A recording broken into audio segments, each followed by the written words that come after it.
ஆன்மீக அருள் நேயர்கள் அனைவருக்கும் வணக்கம். இந்த நாள் இனிய நாளாக அமைய வாழ்த்துக்கள். ஏஎல்பி ஜோதிடர் ஜோதிடாசிரியர் டாக்டர் சாந்தி தேவி ராஜேஷ்குமார்.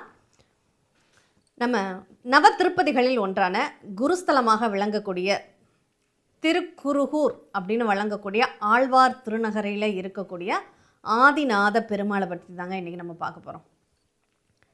இந்த ஆதிநாத பெருமாள் பிரம்மனுக்கு படைக்கும் தொழிலை பற்றிய ஒரு ஐயம் ஏற்படுகிறது. அந்த ஐயத்தை தெளிவுபடுத்துறதுக்கு கடுந்தவம் இருக்கிறார் திருமாலை நோக்கி.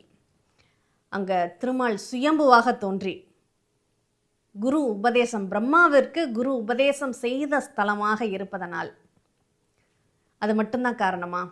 இங்கே பிரம்மனுடைய பாதத்தை, இங்கே பெருமாளுடைய பாதத்தை இங்கே பார்க்கவே முடியாதாமா. ஏன்னா பூமிக்கு அடியில் பெருமாளுடைய பாதம் இருப்பதாக ஒரு ஐதீகம் இருக்கிறது. சுயம்புவாக தோன்றிய மூர்த்தி நம்மாழ்வார் அவதரித்த ஸ்தலம்.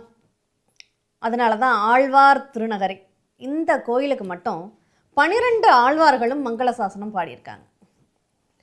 இந்த 12 ஆழ்வார்களும் மங்களசாசனம் பாடியிருந்தாலும் நம்மாழ்வாருக்கு மட்டும்தான் இங்கே தனிச்சிறப்பு. பெருமாளை விட இங்கே நம்மாழ்வார் தான் ரொம்ப பிரசித்தி பெற்று இருக்கிறார். அந்த அரசனுக்கு குழந்தை பிறக்குது. அந்த குழந்தை சின்ன வயசுலேயே ஒரு புளிய மரத்து அடியில் போய் 16 வருடங்கள் உணவுகள் இன்றி தவம் இருக்கிறது. மதுரகவி ஆழ்வார் என்ன பண்ணுறாரு, அயோத்திக்கு போகிறார். அவர் போன பக்கமெல்லாம் அவருடைய செவிக்கு இனிமையான கவிதைகளை பாடுவது தான் அவருடைய வேலை. அவர் அயோத்தியில் போய் திரும்பி பார்க்குறாரு. தெற்கு முகமாக ஒரு ஒளி பிளம்பு தெரிகிறது. அந்த ஒளியை நோக்கி அவர் வர்றார். கடைசியில் அந்த புளிய மரத்துக்கிட்ட வந்தோன்னா அந்த ஒளி காணாமல் போயிடுது.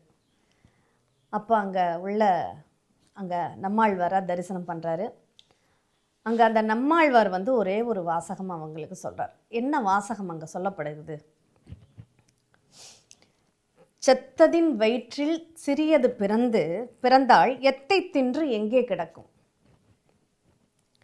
உயிரில்லாதவன் உடம்பில் ஆன்மா புகுந்து எதனை அனுபவித்து எங்கே கிடக்கும் அப்படிங்கிற ஒரு கேள்வியை கேட்குறார். கேட்ட உடனே மதுரகவி ஆழ்வார் சரண்டர் ஆயிடுறாரு. அவரை குருவாக ஏற்றுக்கிறார்.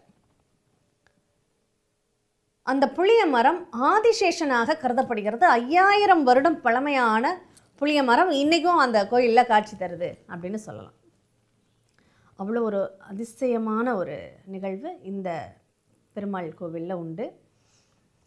இந்த நம்மாழ்வாருக்கு 36வது வயதில் அவர் இறைவன் திருப்பாதத்தில் ஐக்கியமாயிடுறாரு. அந்த புளிய மரத்துக்குள்ளேயே அவருக்கு சமாதியானது எழுப்பப்படுகிறது, புளிய மரத்தின் அடிவாரத்திலேயே.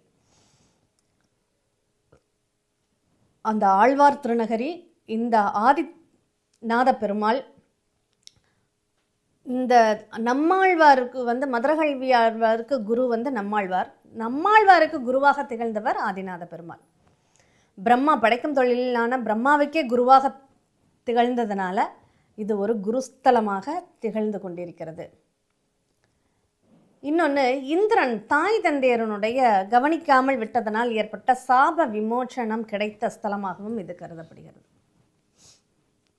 அப்போ பாருங்க, அந்த தாய் தந்தையரனுடைய சாபத்தை யார் வாங்கியிருக்காங்க?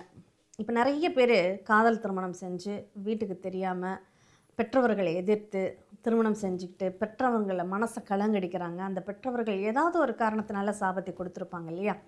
அந்த மாதிரி பெற்றோர்கள் பிள்ளைகளுக்கு விடுத்த சாபத்தை தீர்க்கக்கூடிய, பிள்ளைகள்னா குரு தானங்க, அப்படிப்பட்ட அந்த குரு சாபத்தை நீர்க்கக்கூடிய ஸ்தலமாக இந்த ஸ்தலம் இருக்குது. குழந்தை பாக்கியம் இல்லாதவர்கள், குழந்தைக்கு பிரச்சனையாக இருப்பவர்கள், இன்னும் சொல்லப்போனால் இந்த ஆட்டிசம் குழந்தைகளுக்கு பரிகாரங்கள் பெரிதாக எதுவும் சொல்கிறது கிடையாதுங்க. ஏன்னா அது பலன் தராது. ஆனால் அப்படிப்பட்ட அந்த குழந்தைகளை கூட இங்கே அழைச்சிக்கிட்டு போனால் ஒருவேளை அந்த பிரம்மாவிற்கே விதியை மாற்ற சொல்லி தந்த அந்த திருமால் அந்த குழந்தைகளினுடைய விதியையும் மாற்றி அருளட்டும் அப்படின்னு பிரார்த்தனை நாங்களும் பண்ணிக்கிறோம். வாய்ப்பு இருக்கிறவங்க பயன்படுத்திக்கோங்க. இது தூத்துக்குடி மாவட்டம், திருநெல்வேலி தூத்துக்குடி மாவட்டத்தில் தான் இந்த திருக்குருங்கூர் அப்படிங்கிறது மருவி திரு ஆழ்வார் திருநகரியாக மாறிய இந்த ஆதிநாதரை போய் தரிசனம் பண்ணுங்கள். கண்டிப்பாக அந்த குரு பகவானுடைய அனுகிரகம் எல்லாருக்கும் நிறைவாக கிடைக்கட்டும் அப்படின்னு நாமளும் பிரார்த்தனை பண்ணிக்குவோம். நன்றி.